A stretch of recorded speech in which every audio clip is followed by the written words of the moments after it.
Assalamualaikum warahmatullahi wabarakatuh.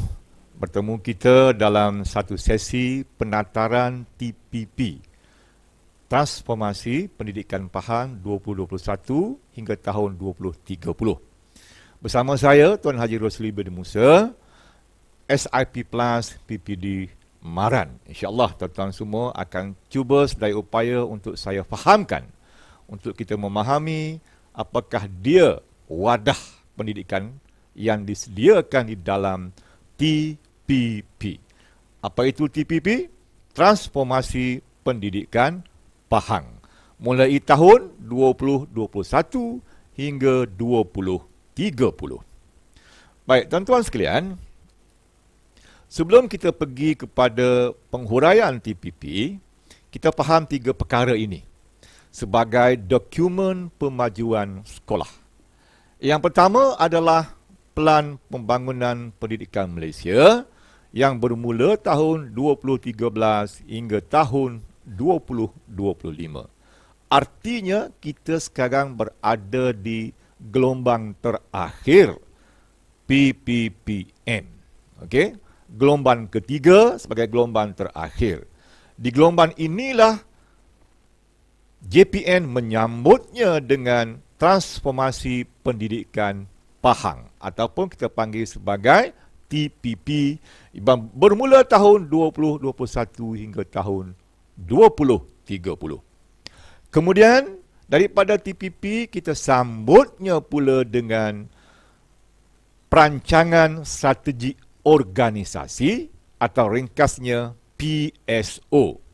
Bagi daerah Maran, alhamdulillah, sama ada di PPD, sama ada di sekolah, semuanya telah menyediakan buku PSO masing-masing yang telah dijajarkan, yang telah diselarikan dengan TPP.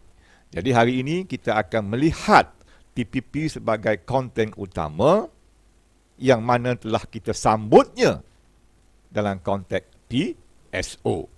Baik, jom tuan-tuan kita lihat dulu apa itu TPP.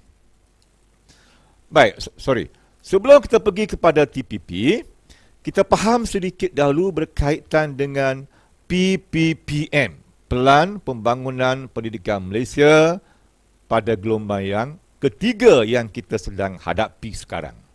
Baik, dalam PPPM disebut di situ dalam gelombang ketiga ini dua kata kunci penting, iaitu kecermelangan dan keluasan.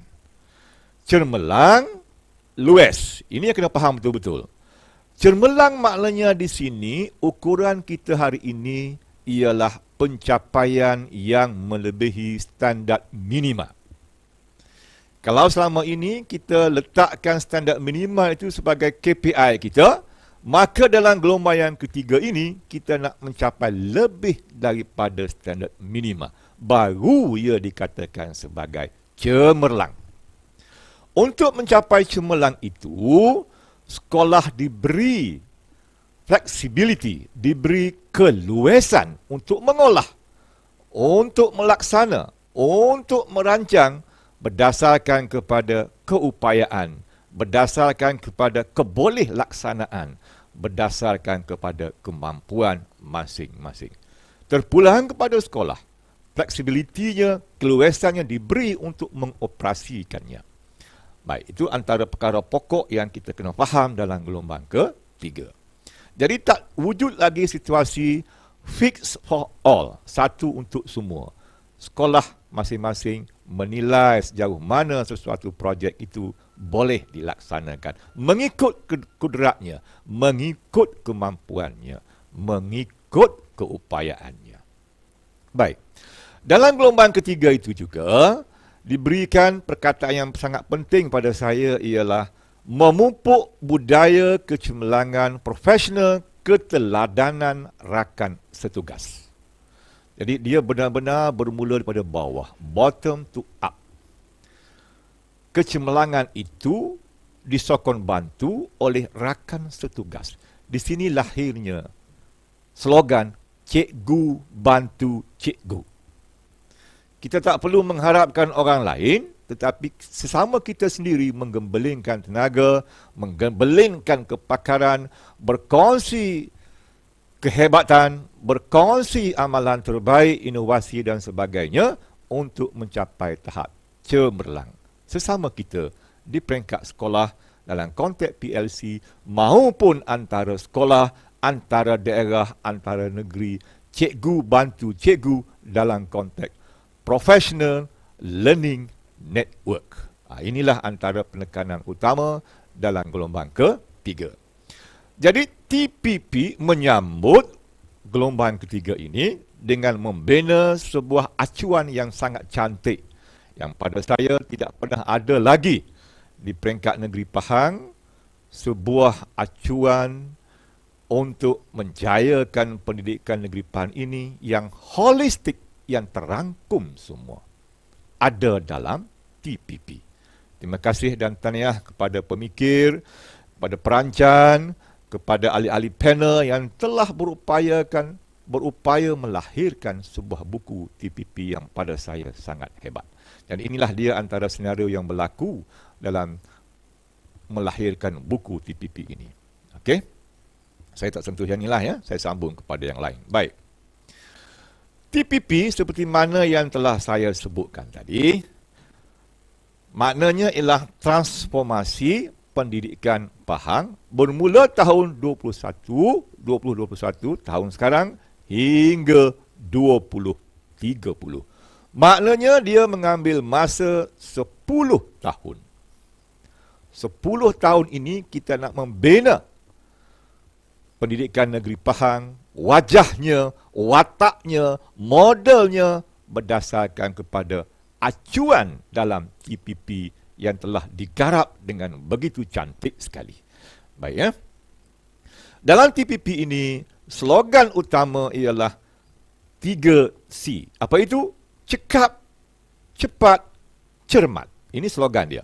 Cekap, cepat dan cermat. Jadi faham betul-betul itu. Kita nak cekap, kita nak cepat, kita nak cermat, berhemah. Baik. TPP meliputi semua peringkat. Ini sangat menarik. Kalau kita lihat, liputan TPP itu bermula dengan prasekolah, sekolah rendah, menengah atas, lepasan menengah dan tertiary sehingga ke alam pekerjaan. Itu sebab saya kata dia terangkum semua. Tak pernah lagi kita bina model seperti ini yang meliputi daripada prasekolah sampailah anak-anak itu memasuki kepada alam pekerjaan. Sebab itulah dalam konteks TPP ini tunjang utama ialah kemenjadian dan kebolehpasaran. Saya ulang balik. Kemenjadian murid secara holistik dan juga kebolehpasaran yang diambil kira untuk merancang bina daripada prasekolah hinggalah kepada pasca menengah. Setelah tamat anak-anak itu bersekolah, dia akan ke mana nanti. Baik ya. Ini liputan bermula dari prasekolah, rendah, menengah atas, lepasan menengah dan tertiary hingga kepada pekerjaan. Baik tuan-tuan. Logo TPP seperti berikut. TPP. T tengah-tengah, P kiri, P kanan. Saya tak nak ulah lah. Okay? Tuan-tuan akan lihat sendiri nanti. Transformasi pendidikan Pahang. Apa itu warna-warna dan sebagainya. Saya nak pergi kepada tagline dia. Okey. Citra Pahang. Citra Pahang. Sangat cantik ya. Apa maksud citra di sini? C adalah change, I adalah innovation, T adalah transformation. Jadi kita gabungkan tiga perkataan itu menjadi citra. Kalau orang tanya apa dia tagline? Citra. Citra apa? Citra Negeri Pahang. Maksudnya identiti Negeri Pahang itu tetap kita kekalkan dan kita bina dalam bentuk yang sangat menarik, iaitu citra. Okey. C yang pertama, change, yang berbentuk bulat itu, berbentuk bonjol itu menggambarkan bentuk gajah mewakili negeri Pahang. I, innovation. 3, transformation. Okey. Putih itu melambangkan sistem pendidikan yang bermutu tinggi dan membentuk insan yang berkualiti serta berilmu mulia. Putih menggambarkan keinsanan yang mulia. Kuning di bawah naungan Sultan kita. Merah menggambarkan futuristik. Okey, ini namanya apa tadi? Citra. Pahang. Okey. Baik. Apa matlamat TPP ini? Saya nak pergi lebih lanjut, lebih dalam ya. Apakah matlamat umum, matlamat asas TPP ini? Yang pertama, kita pergi kepada pencapaian minimum dulu. TPP nak sekurang-kurangnya, at least, setiap anak didik negeri Pahang ini mencapai pencapaian minimum. Apa dia? PBD sekurang-kurangnya TP3. Tidak ada TP1, tidak ada TP2. At least TP3 bagi semua mata pelajaran. Okey? Yang kedua, ini UPSR mungkin tak ada dah sekarang. Kita pergi kepada SPM. At least layak mendapat sijil. Nak dapat sijil maknanya kena lulus BM dan kena lulus sejarah. Ini pencapaian paling minimum. STPM, lulus penuh semua mata pelajaran. Prinsipal semua mata pelajaran. STAM, makbul ataupun lulus. Ini pencapaian minimum. Saya sebutkan asasnya di sini, sekurang-kurangnya. Tetapi kalau nak cemerlang, mesti melebihi pencapaian minimum. Ingat balik, kita nak cemerlang. Maka nak cemerlang, mesti pencapaian kita melebihi pencapaian minimum. Tapi kena capai yang asas ini dulu. Baik. Seterusnya, TPP juga nak melahirkan kemenjadian murid yang holistik. Ini sangat menarik, yang tak pernah ada sebelum ini. Ya. Kemenjadian murid yang holistik, iaitu kemenjadian murid Pahang yang holistik. Terangkum semua. Bukan sekadar IQ, tetapi dia meliputi SQ, dia juga meliputi EQ. Tiga-tiganya perlu kita bangunkan. IQ, SQ, EQ. Baru dia jadi holistik, ada pada setiap insan itu. Inilah kemenjadian yang kita nak bina. Artinya kita bukan melihat dari segi akademik sahaja. Kita lihat dari segi soft skillnya.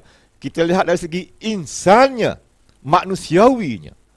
Ilmu, akal, soft skill dan juga keinsanan manusiawi, barulah dia jadi insan yang holistik. Kemenjadian murid yang holistik. Yang ketiga matlamatnya apa? Untuk kesediaan anak-anak tadi mendepani IR 4.0 dan IR 5.0. Industri Revolution yang sudah masuk ke era 4.0 dan nak menuju ke 5.0. Jadi anak-anak Pahang, kita perlu sediakan kepada mereka untuk mendepani cabaran IR 4.0 dan juga cabaran IR 5.0. Sebab itulah murid-murid ini perlu mempunyai kemahiran serta pemikir yang mempunyai nilai sasiah yang tinggi. Sebati teknologi, pada masa yang sama ada nilai keinsanan yang tinggi untuk dia berdepan menghadapi cabaran IR 4.0 dan juga IR 5.0. Akhir sekali, matlamat TPP ialah untuk kesediaan bekerja dan berdaya saing. Anak-anak Pahang yang kita nak lahirkan nanti mesti mempunyai keupayaan dan kebolehpasaran. Ada dua tu. Bina upaya insan dan juga kebolehpasaran. Barulah dia boleh berdaya saing. Cukup cantik matlamatnya, terangkum lengkap semua dalam konteks pembinaan insan di negeri Pahang kita yang kita cintai ini. Baik tuan-tuan sekalian, saya sambung lagi. Dalam TPP, kita ada 4 aspirasi sistem dalam TPP. 4 aspirasi sistem dalam TPP. Apa dia? Yang pertama, berdasarkan kepada kualiti. Penyampaian yang berteraskan kualiti. Kita sama ada di peringkat jabatan PPD sekolah, kita deliver segala dasar, segala perancangan oleh KPM dengan cepat, pantas, bermakna dan berteraskan kepada kualiti. Okay. Yang kedua, aspirasi sistem juga untuk budaya cemerlang, mengamalkan budaya kerja cemerlang.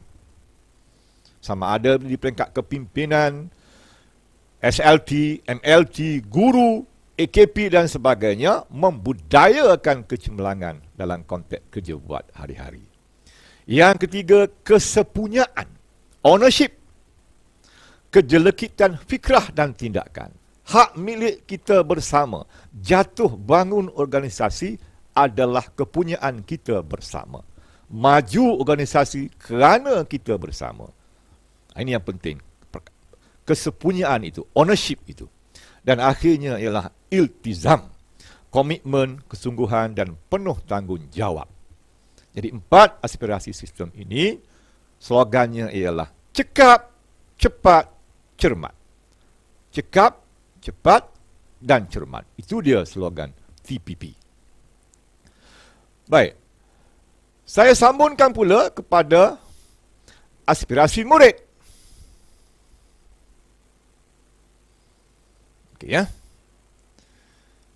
Itu sistem tadi. Sekarang aspirasi murid. Dalam aspirasi murid ini, kalau kita ingat kembali Pelan Pembangunan Pendidikan Malaysia, dia ada 6. Pahang ada 7, tambah lagi 1. Di mana tu? Okey, di mana tu penambahan yang berlaku dalam konteks TPP ini? Kalau PPPM, dia ada 6 aspirasi murid. Tapi dalam konteks TPP, kita ada 7. Baik. 7 aspirasi murid. Apa yang pertama? Berilmu pengetahuan. Yang kedua, penguasaan kemahiran berfikir. Ini kebat. Kemahiran berfikir aras tinggi. Yang ketiga, penguasaan berbagai bahasa. Yang keempat, penguasaan kemahiran belajar. Yang kelima, kemahiran memimpin. Yang keenam, penguasaan teknologi. Disebut di situ sebati teknologi. Yang ketujuh, adab unggul. Jadi kalau kita tengok di situ, yang 7 tu di mana? Penguasaan teknologi. Sebati teknologi. Kerana kita bina TPP ini sezaman dengan IR 4.0, sezaman dengan IR 5.0. Nak tak nak, anak-anak kita semua mestilah menguasai teknologi. Perlu disebatikan dengan kehidupan harian mereka. Baik, jadi ada 7 semua aspirasi murid dalam TPP. Sistem ada 4, murid ada 7. Okey ya. Baik. Saya dalamkan lagi, apakah ciri model murid Pahang dalam TPP? Kita nak lahirkan murid yang macam mana dalam TPP ni? Rupa wajah murid kita dalam macam mana? Ada 13 ciri yang ada, yang seharusnya ada dalam diri murid-murid kita. Apa yang pertama? Generasi celik Al-Quran dulu. Bagi Islam, tunjang utama ialah celik Al-Quran itu dulu. Kemudian, ciri yang kedua ialah generasi keusahawanan. Berminda usahawan. Yang ketiga, penguasaan teknologi. Yang keempat, penghayatan perpaduan. Yang kelima, futuristik. Berpandangan jauh ke depan. Yang keenam, mewarisi budaya Pahang. Jangan lupa jati diri kita sebagai anak Pahang, kita kena warisi budaya Pahang. Seterusnya, generasi membaca. Sihat dan selamat. Mahir berbagai bahasa. Kreatif, inovatif dan kritis. Versatile, serba boleh. Penghayatan beragama. Pelbagai kemahiran. Lihat dalam diri seorang insan itu ada 13 ciri yang kita nak terapkan. Baru dia jadi sebagai model murid Pahang. Jadi selama ini kalau kita hanya fokus kepada IQ sahaja, akademik sahaja, dia tak cukup, dia tak lengkap, dia tak terangkum di dalam 13 ciri model murid Pahang ini. Inilah dia tunjang utama dalam TPP yang nak kita capai dalam hasratnya. Okey. Baik. Yang kedua, model guru. Tadi murid, ini guru pula. Guru Pahang ni macam mana rupanya? Macam mana wataknya? Macam mana modelnya? Ada 10 model guru. Apa dia? Guru Pahang yang pertama, budaya berfikir. Guru kena ada ciri budaya berfikir. Bukan sekadar menunggu arahan, bukan sekadar menunggu dan sebagainya. Dia kena ada ciri budaya berfikir. Yang kedua, berintegriti, bertanggungjawab. Yang ketiga, penyayang, menyayangi anak muridnya. Kerana anak murid itu rezeki dia. Anak muridku, rezekiku. Itu falsafah yang kita nak semaikan dalam diri guru-guru Pahang. Kemudian, berkemahiran digital. Hari ini saya percaya semua cikgu sudah sampai ke tahap digital tool itu sebagai satu makanan rujinya. Kerana hari-hari dia melaksanakan PDPR menggunakan digital tool. Okey. Peneraju perubahan, kemahiran insaniah, soft skill. Kita nak memupuk, nak memperkasakan soft skill murid, maka kita kena ada kemahiran insaniah. Amalan perkongsian.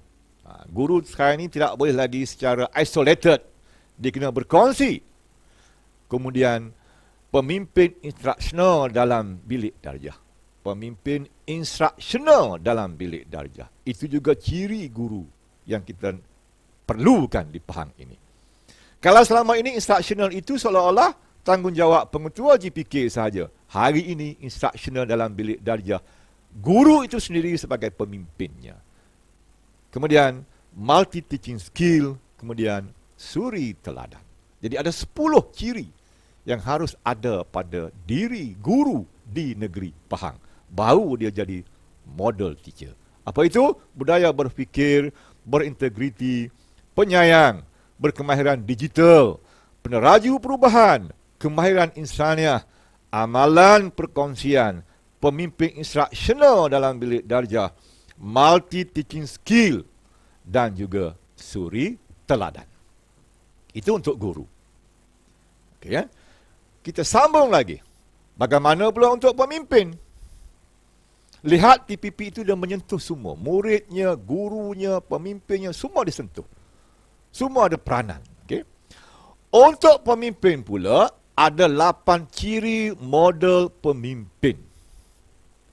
Bila sebut pemimpin ni siapa? Kalau di sekolah ada 2. SLT, MLT. Takrifan pemimpin sekarang bukan sekadar pengetua guru besar sahaja. Dia termasuk SLT, semua GPK, dan juga MLT, Middle Leaders Team. Ketua bidangnya, ketua panitianya, ketua-ketua unitnya, itu semua adalah pemimpin. Jadi bila disebut sebagai pemimpin, tak kira sama ada di mana dia, peringkat mana dia berada, di jabatan kah, di PPD kah, di sekolah kah, dia kena memiliki 8 ciri model ini. Apa itu? Yang pertama, ciri 4C. 4C. Cerdik, cekap, cepat, cermat. Cerdik, cekap, cepat, cermat. Itu ciri yang pertama. Okey? Cuba nilai diri kita. Ada 4 ini. Cerdik, cekap, cepat, cermat. Diikuti oleh ciri yang kedua ialah pembimbing. Pemimpin sekarang, dia bukan sekadar pengarah, mengarahkan, suruh buat, arah, forward. Bukan macam itu dah. Dia kena ada sifat dan ciri pembimbing. Coaching and mentoring. Lebih banyak membimbing berbanding dengan mengarah dan menyuruh. Kemudian yang ketiga, kena ada ciri pengamal autonomi. Dia diberi kebebasan, diberi kuasa yang terpimpin. Autonomi yang terpimpin. Bukan sebarangan ya. Untuk melaksanakan apa saja kerja buat di sekolah dia mengikut kebolehaksanaan, mengikut keupayaan, mengikut lokaliti sekolah masing-masing. Berbeza dengan sekolah-sekolah yang lain.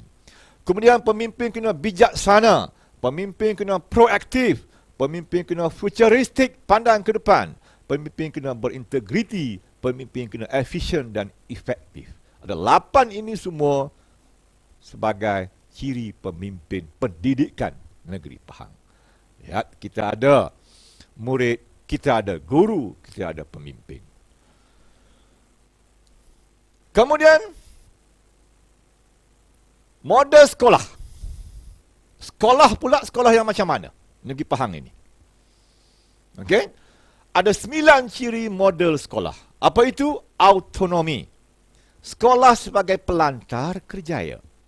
Di sinilah pentingnya sekolah itu bukan sekadar tempat menimba ilmu, tapi untuk membina kemahiran, untuk membina soft skill supaya anak-anak yang kita lahirkan nanti ada nilai tambah. Keboleh pasaran. Kemudian simbiotik. Hidup bersama, saling menguntungkan, saling bergantung. Simbiotik. Kita dengan murid, guru dengan murid, hidup bersama di sekolah, saling memerlukan. Guru perlukan murid, murid perlukan guru. Guru perlukan murid kerana murid itu rezekinya. Tak ada murid, tak ada guru. Murid perlukan guru kerana guru itu sumber ilmunya. So, keterikatan antara rezeki dengan ilmu terangkum dalam perkataan simbiotik. So, kalau sebagai guru, kita kena terimalah murid ini walau macam mana keadaan sekalipun. Dia adalah sumber rezeki kita. Kemudian guru yang beridentiti, sekolah yang beridentiti Pahang. Pelbagai bahasa, budaya program TS25. Ini sangat menarik. Sekolah hari ini perlu membudayakan program TS25. Kemudian sekolah selamat dan penyayang. Sekolah yang bercirikan digital, jaringan dan jalinan. Jadi ada 9 semua model sekolah. Ciri-ciri yang harus ada di sesebuah sekolah di negeri Pahang. Ada 9 ya. Autonomi, pelantar kerjaya, simbiotik, budaya program TS25, pelbagai bahasa, beridentiti Pahang, jaringan dan jalinan digital, juga sekolah selamat dan penyayang. Itu sekolah. Baik ya. Baik. Oleh sebab itu, TPP ini memfokuskan kepada semua elemen. Dia bukan murid sahaja, dia bukan guru sahaja, dia bukan pemimpin sahaja. Sebuah dimensi terkait, terhubung rapat antara satu sama lain. Apa dia 10 fokus utama TPP itu? Murid yang pertama.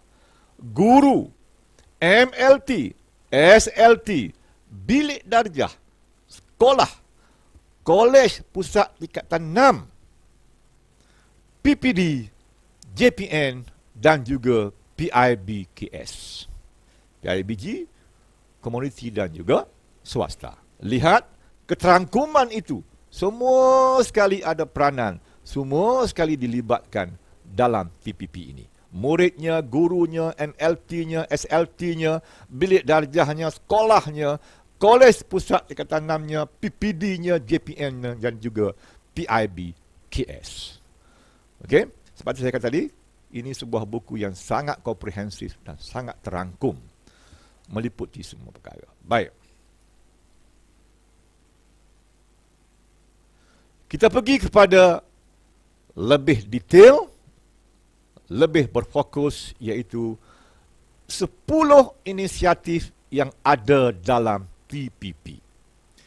Inisiatif inilah yang telah distrategikan dalam TPP inilah yang akan digunakan nanti oleh PPD, oleh sekolah untuk menghasilkan buku PSO, Perancangan Strategi Organisasi.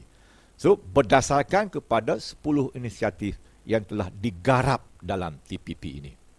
Alhamdulillah untuk Maran, untuk daerah Maran, kita telah menyediakan buku PSO masing-masing. Sama ada di peringkat PPD sudah siap, begitu juga dengan di peringkat sekolah pun. Semuanya sudah sediakan buku TPP masing-masing yang telah dijajarkan, yang telah bersumberkan daripada 10 inisiatif dalam TPP ini. Saya ambil contoh sekejap buku PSO bagi daerah Maran. Ini dia, buku PSO bagi daerah Maran yang telah pun kita jajarkan, yang telah pun kita hubung kaitkan dengan TPP ini. Baik. Izinkan saya untuk mengulas terusnya inisiatif-inisiatif yang ada dalam TPP ini. Ada 10 semua ya. Okey ya. Baiklah tuan-tuan sekalian. Inisiatif yang pertama disebut pemerkasaan potensi dan bakat murid. Inisiatif yang kedua, pemantapan kebitaraan guru. Inisiatif yang ketiga, peningkatan kualiti dan keberkesanan MLT. Inisiatif yang keempat ialah peningkatan kualiti dan keberkesanan SLT. Diasingkan di situ. Inisiatif yang kelima, pembudayaan, pengajaran dan pembelajaran bermakna dan menyeronokkan. Ada 2. Pembelajaran bermakna, deep learning, dan menyeronokkan, fun learning. Deep learning plus fun learning. Itu terangkum dalam inisiatif yang kelima. Inisiatif yang keenam ialah pemugaran sekolah berwatak. Sekolah berwatak. Kena faham betul-betul di situ. Inisiatif yang ketujuh ialah pemugaran kolej, pusat tingkatanan sebagai pilihan utama. Pendidikan tertiary pasca menengah, kita jadikan tingkatanan itu sebagai pilihan utama untuk menyambungkan pelajaran ke peringkat ijazah nanti. Inisiatif yang ke-8 ialah transformasi PPD. PPD sebagai pemacu transformasi pendidikan. PPD sebagai pemacu. Yang ke-9, inisiatif hashtag yang ke-9, transformasi JPN. JPN sebagai peneraju transformasi pendidikan. Kalau PPD pemacu, JPN peneraju. Inisiatif yang ke-10 ialah transformasi PIBK, iaitu pemantapan hubungan dan sokongan. Jadi apakah strategi-strategi yang telah digarapkan oleh JPN dalam buku TPP ini berdasarkan kepada 10 inisiatif ini? Kita akan lihat satu persatu. Baik tuan-tuan. Kita pergi kepada yang pertama dulu. Inisiatif hashtag 1. Ini tuan-tuan dengar, tuan fikir, dan bagaimana nak membina perancangan strategi di sekolah atau di PPD berdasarkan kepada inisiatif hashtag 1. Baik. Inisiatif hashtag 1 memfokuskan kepada pemerkasaan potensi dan bakat murid. Murid, kita nak perkasakan potensi dia, kita nak bina bakat dia. Baik, so ada 4 strategi yang dicadangkan di situ, iaitu yang pertama, meningkatkan bina upaya insan. Buatlah apa-apa projek strategi di sekolah yang bersifat untuk bina upaya insan, yang bersifat untuk meningkatkan soft skill murid-murid itu sendiri, kemahiran insaniah murid-murid itu sendiri, sama ada dalam koko, sama ada dalam akademik, sama ada dalam HEM, tapi menjurus kepada pemerkasaan kemahiran insaniah, soft skill. Kalau tuan-tuan baca buku soft skill ni, dia ada 15 semua ciri-ciri soft skill. Antaranya kemahiran komunikasi, kemahiran silang budaya, kemahiran kreatif dan kritis, kemahiran saintifik, kemahiran mengurus masa, kemahiran mengorganisasi kumpulan, kemahiran kepimpinan, dan macam-macam lagi yang perlu kita garapkan, yang perlu kita perkasakan dalam projek aktiviti di sekolah yang menjurus kepada peningkatan bina upaya insan. Soft skill. Kata kuncinya di situ. Kemudian, melahirkan pemimpin masa hadapan. Bagaimana kita nak buat projek, aktiviti untuk menghasilkan pemimpin masa hadapan. Sekolah sebagai platform, melalui pengawas, melalui unit-unit persatuan, unit beruniform dan sebagainya. Garapkan keupayaan, potensi dan bakat kepimpinan itu. Yang ketiga, membudayakan murid yang sebati teknologi. Lihat perkataan sebati teknologi. Maknanya hari ini kita tak boleh lari daripada menguasai teknologi digital itu. Okay? Kemudian merealisasikan pendemokrasian pendidikan. Ini sangat utama. Merealisasikan pendemokrasian pendidikan. Hak murid untuk belajar. Wajib kita sempurnakan hak dia. Tak kira dia macam mana rupa gaya sekalipun. Sama ada dia cacat, sama ada dia OKU, sama ada dia prasekolah, sama ada dia lembam, tak boleh baca, miskin, kaya dan sebagainya. Tetapi pendemokrasian pendidikan mesti laksanakan di sekolah. Hak itu mesti dipenuhi. Okey?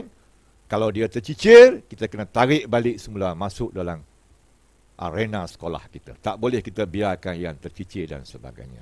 So, kena fikirkan apakah strategi yang sesuai untuk mengurangkan, mengelakkan, membasmikan keciciran itu sendiri. Okey? Jadi ada 4 semua inisiatif, iaitu meningkatkan bina upaya insan. Ada 4 strategi dalam inisiatif 1. Meningkatkan bina upaya insan, melahirkan pemimpin masa hadapan, membudayakan murid yang sebati teknologi, juga merealisasikan pendemokrasian pendidikan. Itu yang pertama. Inisiatif yang kedua, transformasi guru. Inisiatif yang kedua ini, #2 ini ialah pemantapan kebitaraan guru. Yang tadi murid, ini guru pula. Guru pula nak buat apa? Apa strateginya? Ada 5 semua. Okey? Yang pertama, membudayakan kajian tindakan. Hari ini, sesuatu masalah dalam kelas dan sebagainya, boleh diselesaikan, boleh dicari cara kaedah penyelesaiannya melalui kajian tindakan.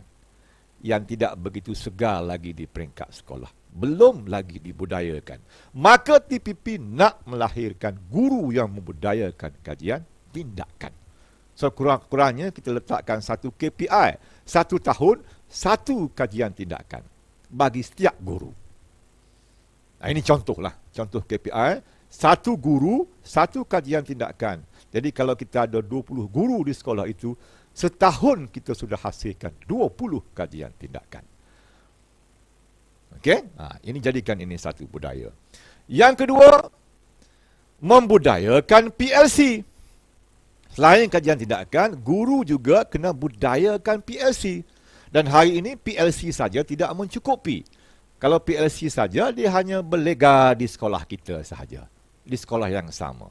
Kita perlu jalinkan, kita perlu kolaborasikan dengan sekolah lain, dengan daerah lain, dengan negeri lain. Dalam suasana hari ini, teknologi memungkinkan segala-galanya.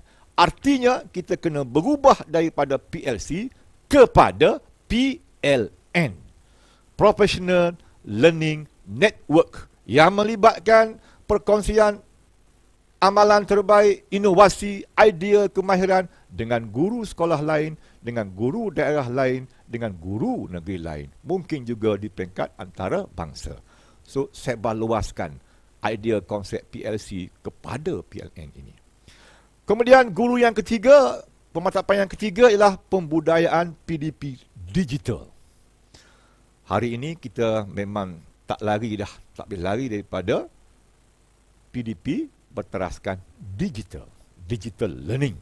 Okey, dalam suasana PDPR, dalam suasana COVID ini, maka platform yang ada salah satunya ialah melalui digital learning. Dan cikgu-cikgu kena kuasai tool digital learning ini. Bagai-bagai tool yang kita telah jumpa, ya. Baik. Kemudian yang seterusnya ialah meningkatkan kualiti PDP guru. Bila bercakap mengenai peningkatan kualiti PDP guru, tak lain tak bukan ia merujuk kepada PDP bermakna, deep learning dan fun learning. PAK 21 PDP yang berpusatkan murid. PDP yang menggalakkan murid meneroka ilmu. Bukan lagi sekadar menyuap ilmu. Itu beza. Kalau dulu sebelum ini mungkin kita suap je. Tapi hari ini kita kena galakkan anak murid kita, kena sediakan platform untuk dia meneroka ilmu. Okey? Seterusnya yang terakhir ialah memperkasakan keterampilan guru. Kita nak lahirkan ramai adiwira. Ikon guru. Seperti mana Cikgu Samuel Israel. Sebagaimana Cikgu Nur Jahan dan sebagainya. Kita ada tokoh dan kita percaya di setiap sekolah ada banyak ikon-ikon guru. Cuma kita tak terampilkan lagi, tak kembangkan lagi. So, TPP sangat menggalakkan kita di sekolah membuat keterampilan. Okey, terampilkan guru-guru kita supaya dia jadi adiwira, dia jadi ikon. Misalnya ikon for setiap subjek. Hari ini di Pahang banyak guru kita, adapun terdapat guru kita yang sudah terlibat dengan didik TV. Umpamanya, ada guru yang menjadi host bagi subjek-subjek tertentu dalam didik TV. Itu adalah contoh guru-guru yang boleh kita tonjolkan sebagai adiwira itu nanti. Ya. Baik, jadi di bawah inisiatif guru ini ada berapa strategi? 5. Membudayakan kajian tindakan, membudayakan PLC, membudayakan PDP digital, meningkatkan kualiti PDP guru, memperkasakan keterampilan guru. Binalah PSO berdasarkan kepada 5 ini. Di bawah inisiatif #2. Baik. Saya kembangkan pula kepada inisiatif #3. #3 kepada siapa? Meningkatkan kualiti dan keberkesanan MLT. Nampaklah. Spesifik kepada MLT, Middle Leaders Team. Siapakah dia Middle Leaders Team di sekolah? Bermula dengan ketua bidang, ketua panitia, ini yang utama sekali ya, ketua bidang dan juga ketua panitia. Ada juga yang kembangkan kepada ketua-ketua unit yang lain. Tapi kita ambil 2 cukuplah dulu. Perkasakan ketua bidang, perkasakan ketua panitia. Okey, dalam konteks apa? Ada 4 perkara. Iaitu yang pertama, memperkasakan kemahiran instruksional. Ketua bidang, ketua panitia sebagai pemimpin dan pembimbing instruksional dalam bilik darjah, dalam PDPC, dalam PDPR. Buku yang sangat menarik kalau tuan-tuan nak baca mengenai bimbingan instruksional ini, buku yang ditulis oleh Jim Knight. Dia buat sebuah buku khas, kita boleh ikut betul-betul pandangannya. Bagaimana kita nak perkasakan bimbingan instruksional dalam kalangan guru-guru kita di sekolah. Ikuti buku Jim Knight. Ya. The Impact Circle bukunya. Baik. Yang kedua, mengukuhkan karisma kepimpinan. Kita kena ingat, KB, KP, MLT ini sebagai pemimpin pelapis yang akan menerajui pula SLT. Akan berada di peringkat SLT. Takkan nak duduk MLT selama-lamanya. Maka kita kena sediakan dia, kukuhkan karisma kepimpinannya. Okey. Yang ketiga, meningkatkan accountability, pertanggungjawaban terhadap potensi pencapaian kemenjadian murid. Benar-benar dia sebagai penggerak untuk pencapaian kemenjadian murid dalam akademik dan sebagainya. Dan yang keempat, meningkatkan keupayaan dalam perkayasaan perkongsian amalan terbaik. Jadi kalau kita sebagai pemimpin nak suruh cikgu kita laksanakan amalan terbaik, kita dulu kena hasilkan amalan terbaik. Barulah diikuti oleh guru-guru kita. Baik. Jadi MLT ni sangat penting tuan-tuan ya. Kalau ibaratkan dalam sebuah pasukan bola sepak, guru sebagai penyerang, MLT sebagai midfield. Dialah yang menentu corakkan game permainan tadi. Dialah yang akan menentukan bila nak menyerang, bila nak bertahan. Okey. Guru penyerang, MLT midfielder, SLT pertahanan. Nampak dia duduk tengah-tengah tu. Dia penghubungkan antara penyerang dengan kita punya pertahanan. Bila nak bertahan, bila nak menyerang, semuanya dicorakkan oleh MLT. Kerana dia paling hampir dengan guru.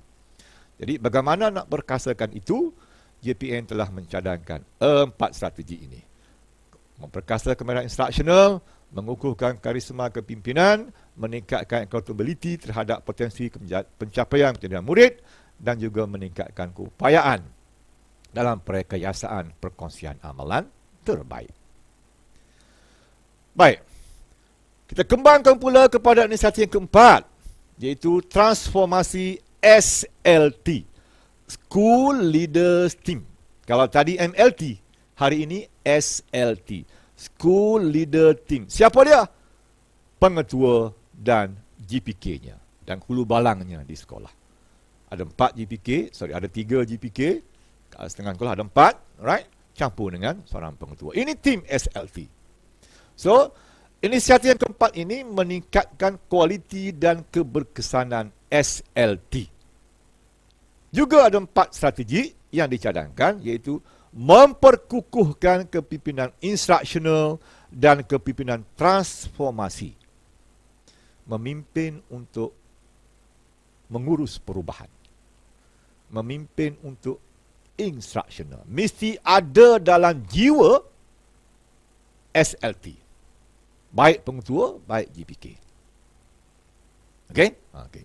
Memperkukuhkan karisma kepimpinan, meningkatkan keupayaan pemimpin dan pengurusan, mempertingkatkan pematuhan SKPM G2. Standard 1, standard 2 untuk pengetua guru besar, standard 3 untuk GPK. Jadi itu sebagai tool, SKPM G2 sebagai tool untuk kita perkukuh dan perkasakan kepimpinan kita. Jadi 4 perkara ini harus dibinakan. Siapa yang akan membimbing SLT? Tak lain tak bukan ialah SIP+. Saya lah tu. Siapa yang membimbingkan MLT? Tak lain tak bukan ialah SISC+. SISC, bimbing dan bina upaya MLT. SIP, bimbing dan bina upaya SLT. Itu dia. Sebab itu kita pisahkan di situ sebagai 2 entiti yang berbeza, tetapi punya kefungsian yang hampir sama. SLT MLT sebagai penggerak, SLT sebagai pembimbing, pendorong, peneraju.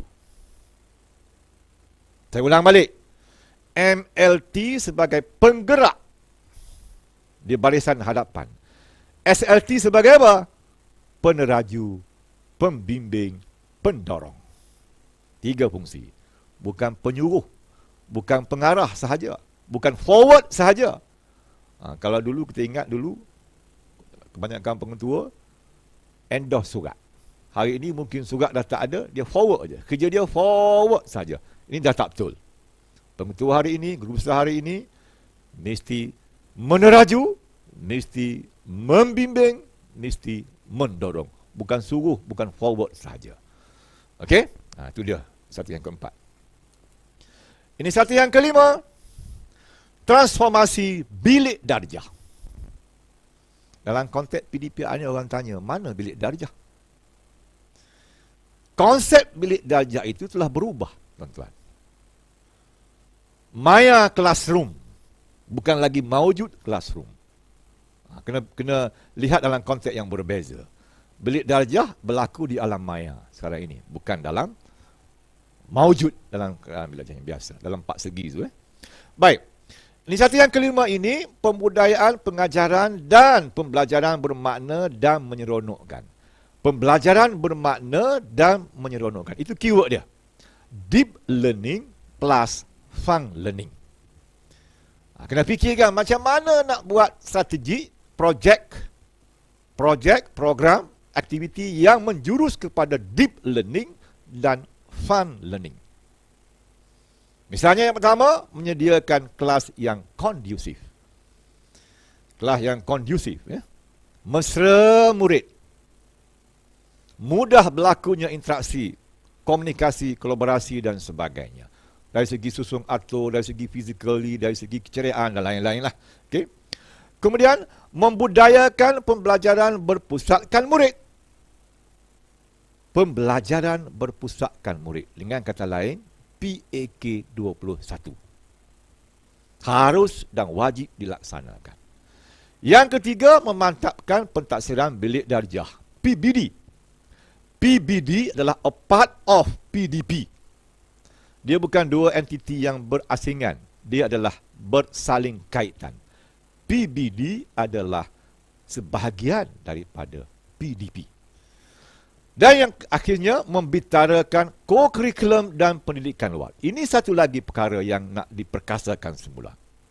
Co-curriculum juga tidak terpisah daripada curriculum. Co-curriculum menyokong bantu curriculum dalam bilik darjah. Koko di luar bilik darjah, tetapi dia menyokong bantu curriculum dalam bilik darjah. Hari ini kebanyakannya dah terpisah. Sebab itu Koko dalam TPP ini berfokus kepada memperkasa soft skill murid. Di samping menjulang kebitaraan.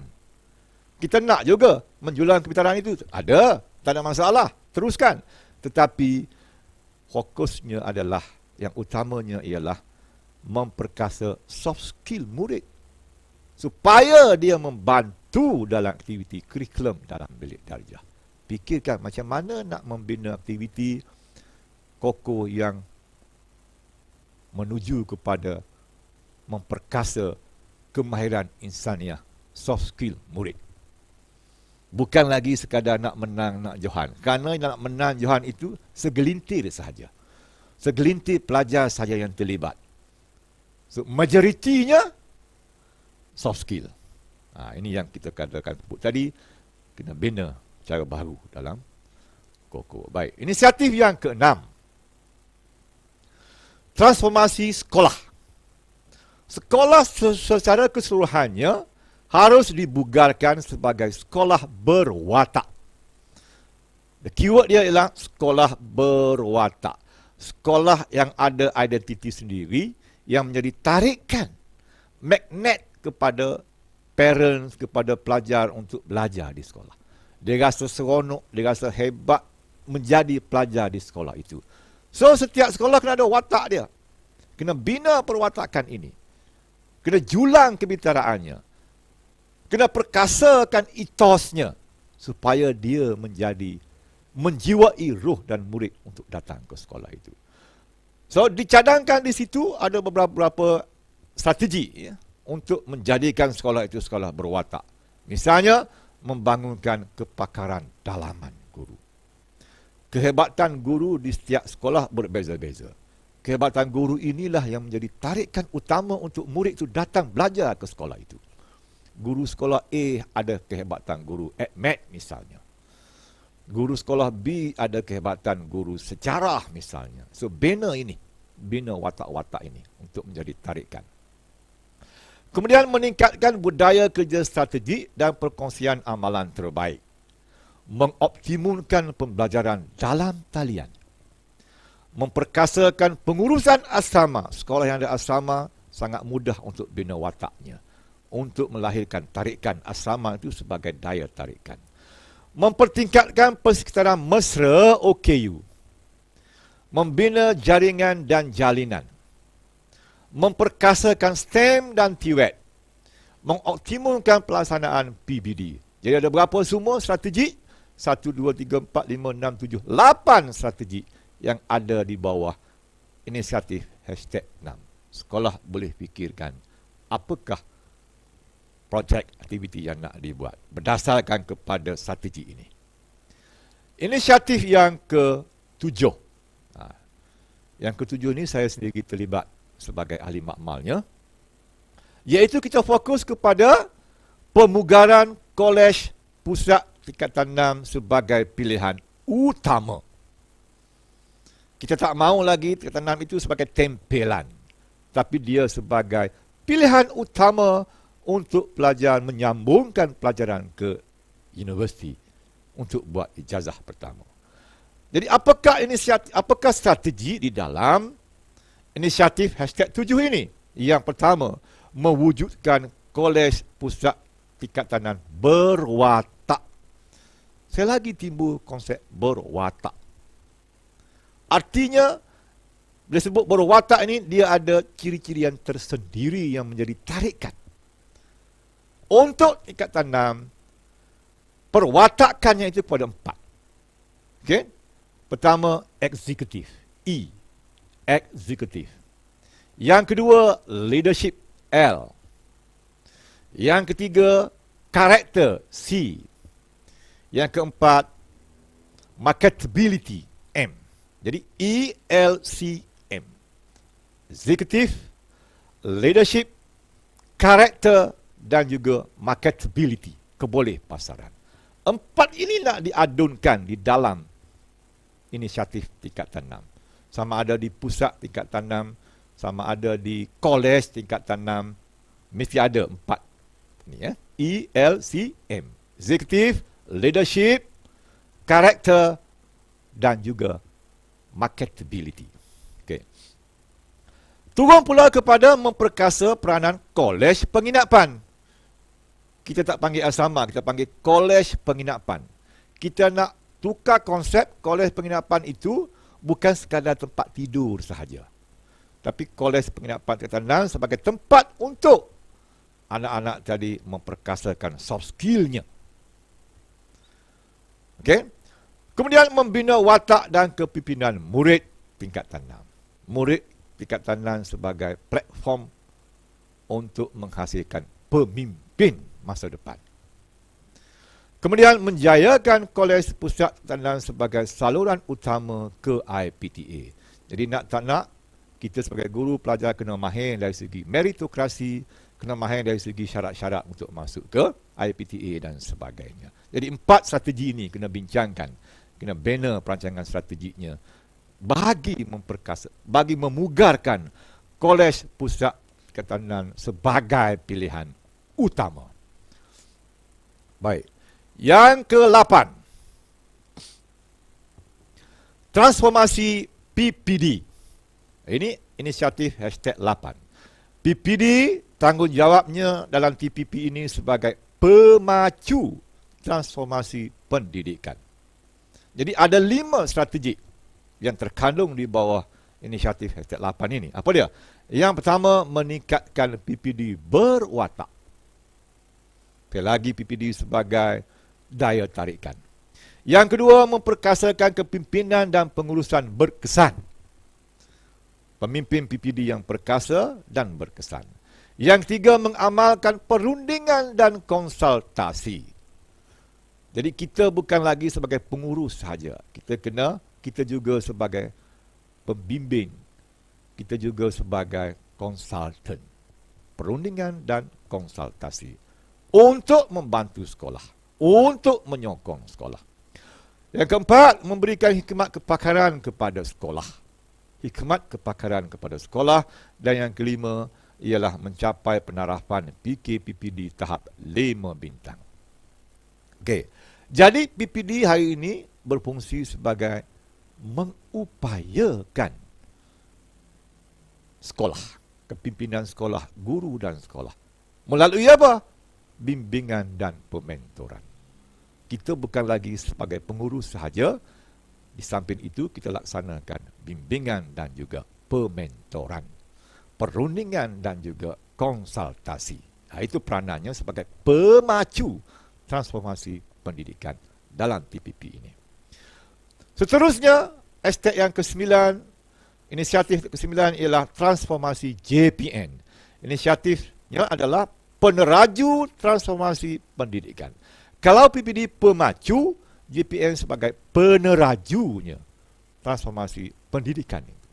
Iaitu membudayakan kepimpinan dan pengurusan berkesan, memperkukuhkan jaringan dan jalinan, memperkukuhkan integriti dan kompetensi personel pegawai, memberikan hikmat sokongan kepakaran kepada PPD, melestarikan persekitaran bekerja yang kondusif.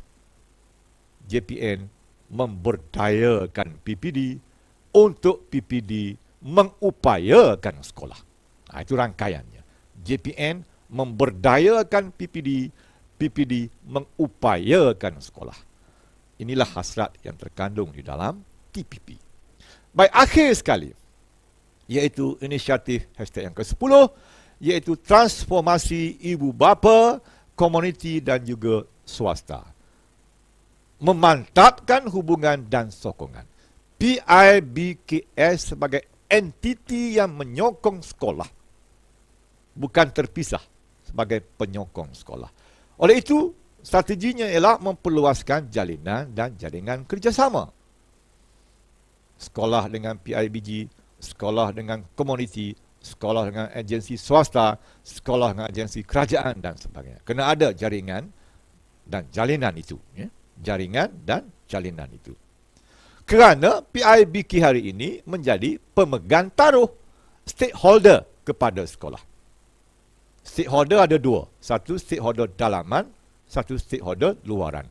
Yang dalaman itu JPN, PPD dan sebagainya.